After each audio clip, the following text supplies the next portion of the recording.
Another day, another courtroom clash. But this one's a procedural grenade.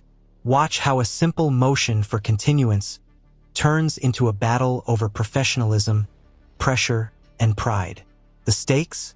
A man's freedom versus a judge's patience. One, could I have parties announced?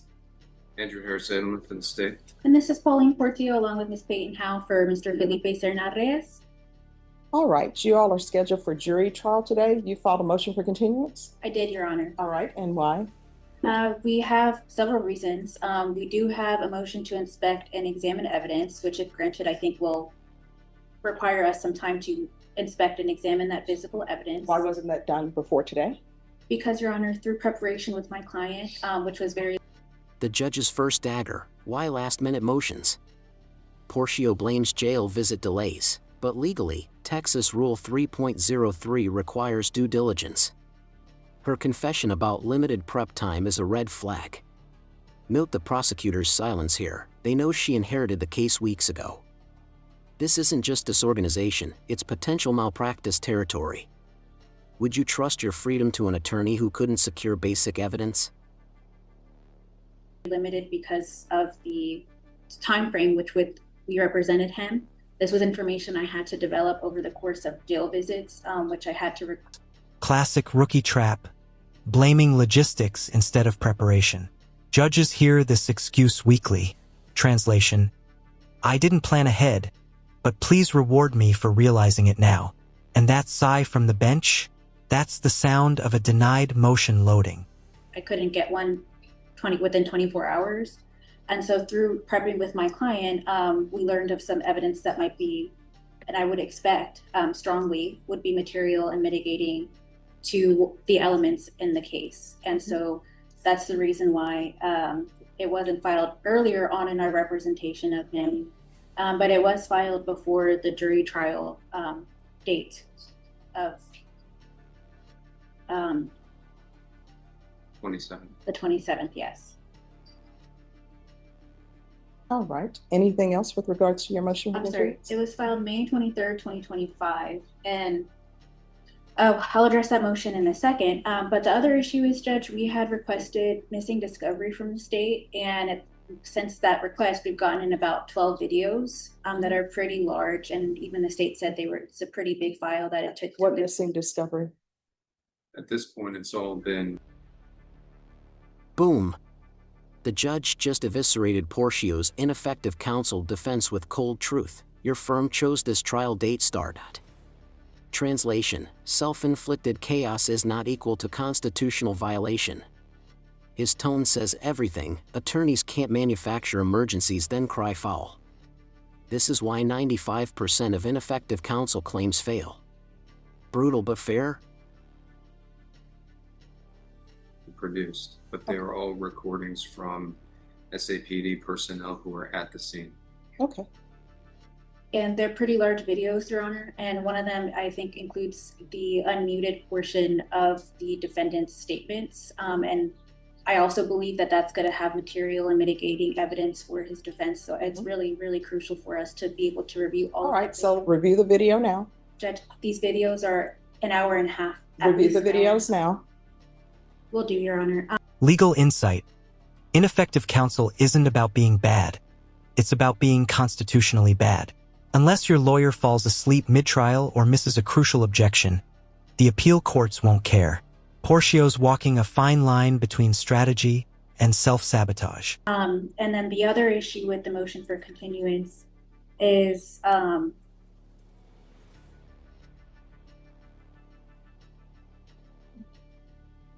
other issue with the motion for continuance, Judge, is that to prepare an adequate defense for him and to avoid issues of this case being appealed for ineffective assistance of counsel. People love to throw around ineffective assistance of counsel.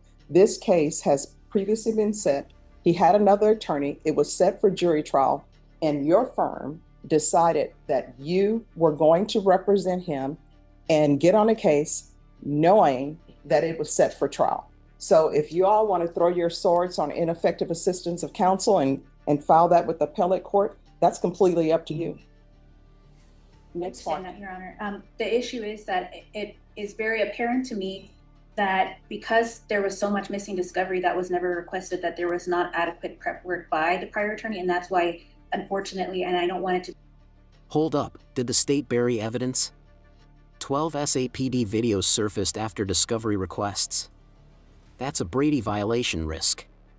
Porchio's right, unmuted defendant statements could be exculpatory gold. But here's the catch, Texas law gives judges total discretion on continuances for late evidence.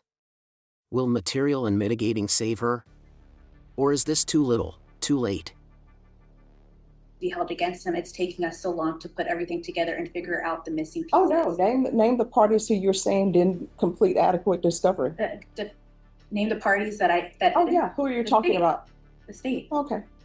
So the issue, Judge, is that I don't think that this should be held against him. He's facing substantial jail time. It's an enhanced first degree possession with intent to deliver. And so those cases, they require a lot of links, a lot of connecting the dots. And so my argument for the continuance would be that we definitely need some more time. Just all right, the video is like an hour. What did you say, an hour and what? So the 12 videos, each one starting at least at about an hour and a half long. All right, so y'all need to watch the videos today. He's here, you're here, watch the videos. Next point. We'll do, Your Honor. But the other point is that this is a case that has a lot to it. And so it's not just a regular, like a DWI third or another felony that you could get ready for very quickly. And so given the nature of this case and the prep work for it, that is a little bit of. Now here's the twist. 12 undisclosed police videos? That's a Brady bomb.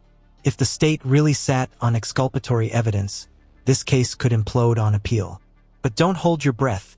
Judges rarely delay trials over last-minute data dumps. Welcome to Texas.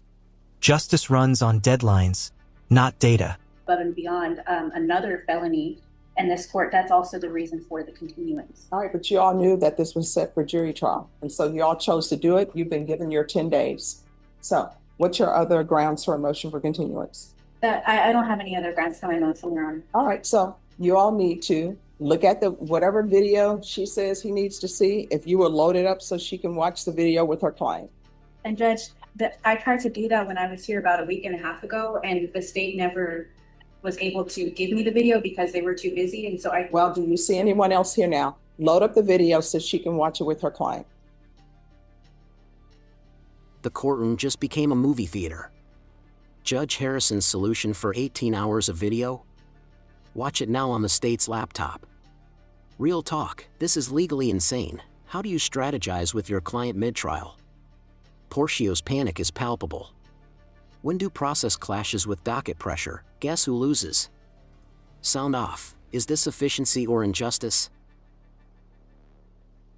Don't you have access to it now? we requested, but it doesn't come over right away. So you It don't takes- have it?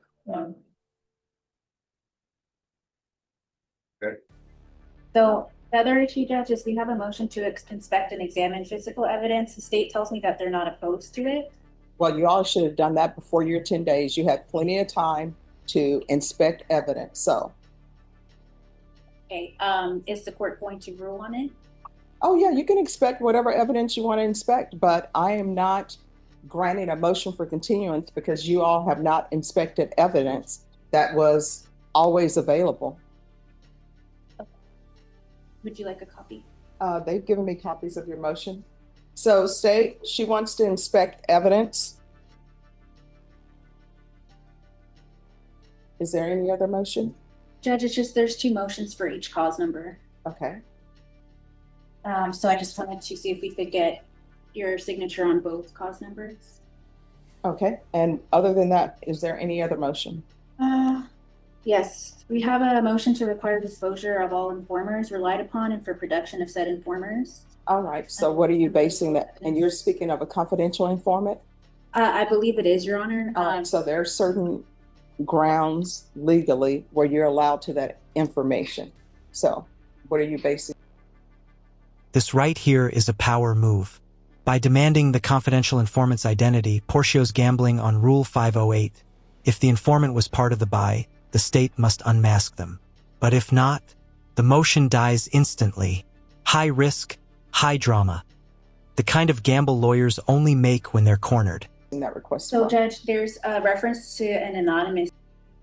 Game changer alert. Porchio demands the anonymous tipster behind the raid. Legally brilliant move, Rule 508C, requires disclosure if the informant participated in the crime. The detective's report calls this tip crucial. If the CI orchestrated the buy, entrapment defense activated. Will the judge force the state to unmask their source? Tip by the detective in this report, and so I don't know. I think we need to call him in to at least get some testimony about what the anonymous tip was, and generally speaking, like, what's the nature of it, what did it reveal, and is it somebody that this person has worked with in the past, because that's all I have is that it's an anonymous tip. There's no other information included there. I can call Ramirez, see if we can get him here. Okay.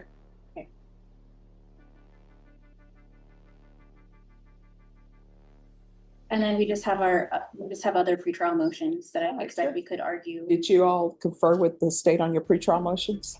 I haven't. Does the court want to take them up at this time? Well, I mean, don't you want to confer with the state to see if they're in agreement with your motions? If you don't want to do that, I will hear them. But it would seem it would be economical to see whether or not the state agrees with your motion, then maybe you wouldn't need to have a hearing on it. Yes, sir.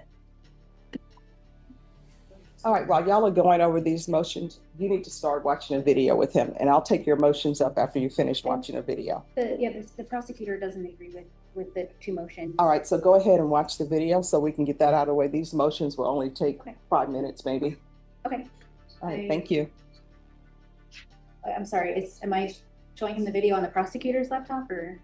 However you all do it. Okay, I that's the only way to do it, because we don't have the video. All right, so this is the thing. If y'all want me. The gavel of doom drops. Trial starts at 1:30. Porchio's drowning in unwatched videos, unmoted motions, and a furious judge. The subtext? You had 10 days, suffer. This is why 90% of cases plead out. The system crushes delays. Can she salvage a defense in 4 hours? Would you bet your freedom on it? I will step from the bench. I will load up the video so that you can watch it. I don't see that as my job. So you all need to talk to each other. I don't know why it's so hard to talk to each other and get things done. You say you want to see a video, then you're going to watch the video, but this case is going to trial today. We're doing jury selection, and that jury selection, I'm giving y'all this morning to do your videos. That jury selection is happening this afternoon. So either y'all want to get together and look at the videos or you don't, but. And there it is, the gavel's final verdict. Efficiency over fairness. The judge is saying, you had time, you blew it, now deal with it. It's brutal, but this is the heartbeat of American courts. The calendar is king. For hours, 18 videos, 0 sympathy. At 1:30, we're doing jury selection.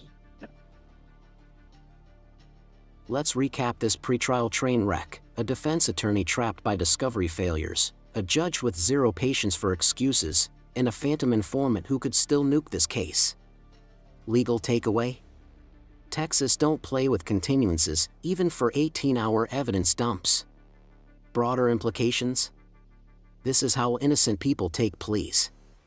If your jaw's on the floor, smash that like button. It tells YouTube you want more. Who won this hearing? Prosecutors or the doomed defense? Debate below. Share with a true crime junkie, and subscribe for our explosive trial coverage.